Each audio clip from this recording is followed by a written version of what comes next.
Бір күні бір әйел 21-ші рет тұрмысқа шығып атқан ғой.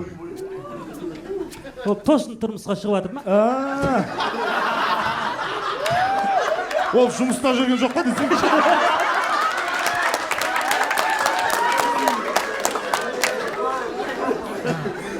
Әділдік қой.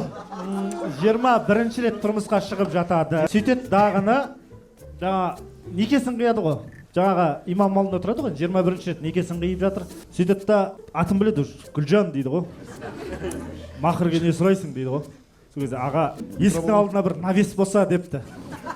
Гүлжан. Сөйтсе молда қарап тұрып бірдеңе айтқан, сол әзілдің соңы. Навеске келіп қалыңдар ма дейді ғой. Имам айтсашы сол кезде ана күйеуіне қарап тұрып 17-де ма бір үйлендің ау деме осыған десе.